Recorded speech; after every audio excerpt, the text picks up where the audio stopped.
Bapak, Ibu, saudara-saudaraku dan anak-anak, selamat berjumpa kembali dalam kasih Kristus. Dan hari ini perjumpaan kita akan merenungkan firman Tuhan. Bersama-sama kita akan merenungkan firman Tuhan yang diambil dari kitab 2 Korintus pasal 12 ayat 7 sampai ayat 10.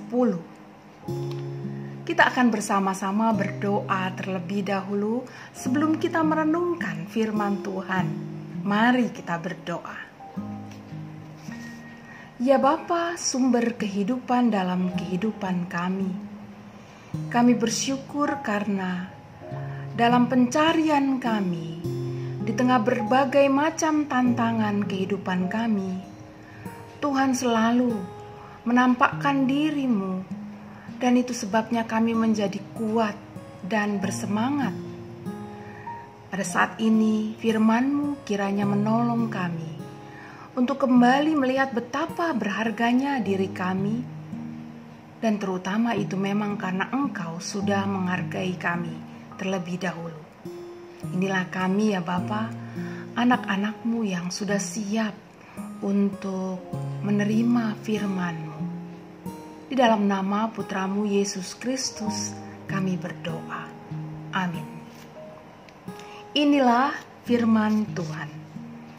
Dan supaya aku jangan meninggikan diri karena penyataan-penyataan yang luar biasa itu, maka aku diberi suatu duri di dalam dagingku, yaitu seorang utusan iblis untuk menggocoh aku, supaya aku jangan meninggikan diri. Tentang hal itu aku sudah 3 kali berseru pada Tuhan, supaya utusan iblis itu mundur daripadaku. Tapi jawab Tuhan kepadaku, cukuplah kasih karuniaku bagimu. Sebab justru dalam kelemahanlah kuasaku menjadi sempurna. Sebab itu terlebih suka aku bermegah atas kelemahanku, supaya kuasa Kristus turun menaungi aku. Karena itu aku senang dan rela di dalam kelemahan, di dalam siksaan, di dalam kesukaran, di dalam penganiayaan dan kesesakan oleh karena Kristus. Sebab jika aku lemah, maka aku kuat. Demikianlah firman Tuhan. Berbahagialah kita yang suka mendengarkan firman-Nya dan yang memelihara dalam kehidupan kita sehari-hari. Bapak, Ibu, saudara-saudaraku dan anak-anak, belakangan saya harus mengaku saya merasa tidak percaya diri. Selain banyak sekali keriput yang muncul pada tangan, tapi tangan saya juga dipenuhi oleh bercak merah, kering, dan kelihatan buruk. Entah apa yang terjadi pada tubuh saya. Setelah dinyatakan terkena hipotiroid, rasanya banyak sekali kelemahan tubuh yang kelihatan. Dokter sendiri tak banyak menjelaskan. Masalahnya adalah bagaimana saya memandang dan bersikap menghadapi cacat di tubuh saya ini. Harus saya akui bahwa pada waktu lalu itu saya jadi sering tak percaya diri dengan kelemahan tubuh saya. Saya memang jadi banyak searching untuk membaca penyebab dan akibat, juga bagaimana menanggulangi kelemahan saya. Jika sampai di situ saya masih fine-fine saja. Namun masalahnya adalah saya jadi sering kecewa, sedih, dan lain-lain mengingat kondisi tubuh saya pada waktu itu. Seringkali pertanyaan muncul begitu saja. Mengapa saya begini? Mengapa saya begitu?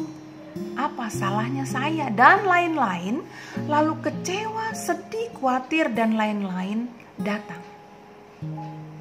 Pernahkah saudara, Bapak, Ibu, dan anak-anakku mengalaminya? Mungkin ada yang mengalami hal serupa, meski tak sama. Tidak selalu soal masalah fisik diri sendiri. Bisa juga soal anggota keluarga kita, soal-soal kekurangan-kekurangan yang ada di tengah-tengah keluarga kita, atau juga soal berbagai peristiwa yang ada dalam keluarga yang membuat menjadi sedih dan kecewa. Pada saat seperti itu, seolah kita menemukan diri ini bagai orang yang cacat, berkekurangan, dan tak sempurna.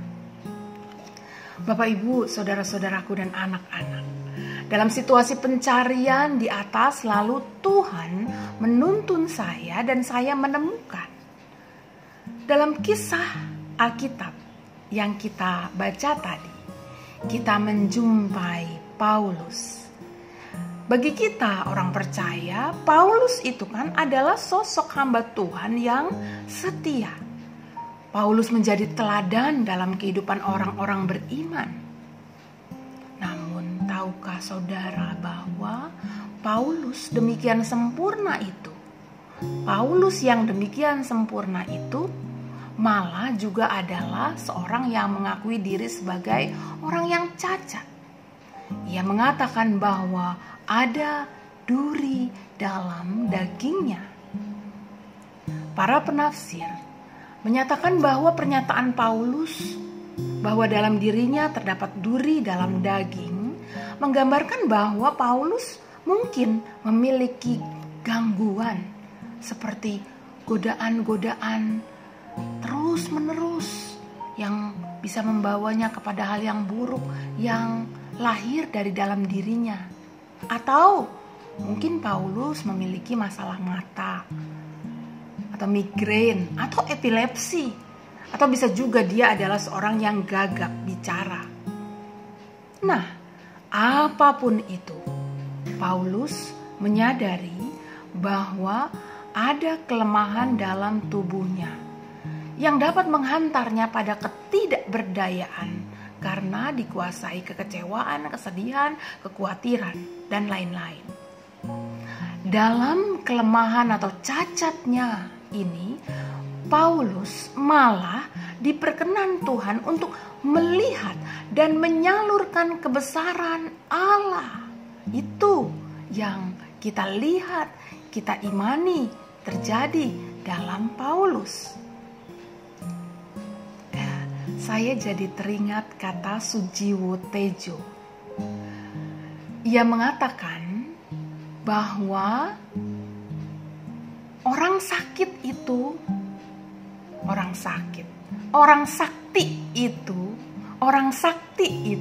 adalah orang cacat.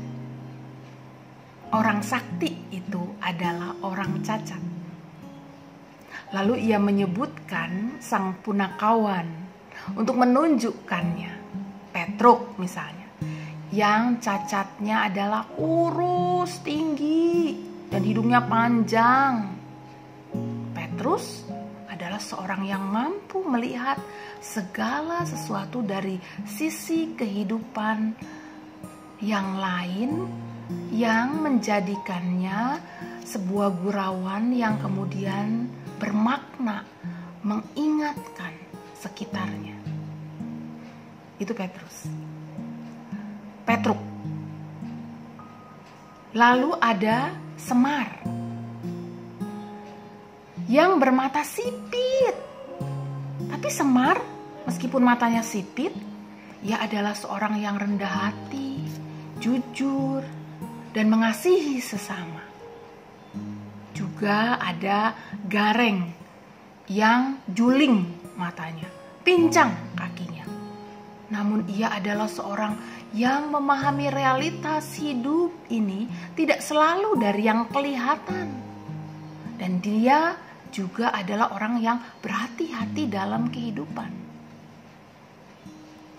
Yang terakhir, saudara-saudaraku, adalah Bagong. Bagong adalah seorang yang gemuk, pendek, dan yang menunjukkan sifatnya yang sederhana juga, sabar, dan tidak cepat silau pada kehidupan dunia. Itu Bagong. Jadi penggambaran punakawan ini juga mengingatkan kepada kita bahwa jika kita memiliki cacat, maka dengan kedekatan kita kepada Allah, cacat itu malah membentuk dan mengantar kita menjadi sosok yang Tuhan kehendaki agar kita membawanya sebagai kebaikan dan terang bagi sekitar.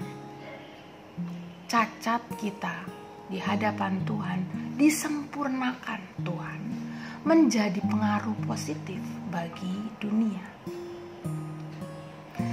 Jadi jika Bapak Ibu saudara-saudaraku mengalami hal seperti ini, marilah menyadari kelemahan kita. Bukan untuk membuat kita jadi lemah dan tak berdaya, melainkan untuk kita bawa ke hadapan kaki Tuhan. Kita akan mengubahkan semuanya itu karena Tuhan. Semua kelemahan itu menjadi kekuatan bagi kita untuk banyak orang di sekitar kita. Tuhan akan mengubahmu menjadi sosok yang menemukan karakter indah dan istimewa dalam dirimu, dan engkau lalu dapat menjadi terang bagi dunia, agar dunia dijauhkan dari egoisme, perusakan, kejahatan, melainkan dunia yang didiami oleh mereka yang suka membawa kasih, sukacita, penghargaan, pembangunan, dan perubahan menuju kebaikan dan lain-lain yang berguna bagi tatanan kehidupan manusia yang lebih baik. Cacatmu membawamu menemukan keistimewaan, kebaikan, dan keajaibanmu. Tuhan bersamamu selalu. Mari kita berdoa. Ya Tuhan, jika banyak di antara kami pada saat ini melihat kekurangan-kekurangan di dalam diri, namun kami percaya ketika kami membawanya kepada Tuhan, Tuhan mengubahkan dan membuat kami menemukan banyak keistimewaan yang dapat kami bagikan dan salurkan pada sesama, menjadi kebaikan bagi sesama. Inilah permohonan kami, bentuklah kami terus dalam terang, dalam proses pencarian kepadamu dan menemukan, sehingga kami menjadi orang-orang yang selalu berguna bagi tanganmu untuk mengabarkan kebaikan. Dalam nama Tuhan Yesus Kristus kami memohon. Amin. Tuhan bersama saudara-saudara selalu.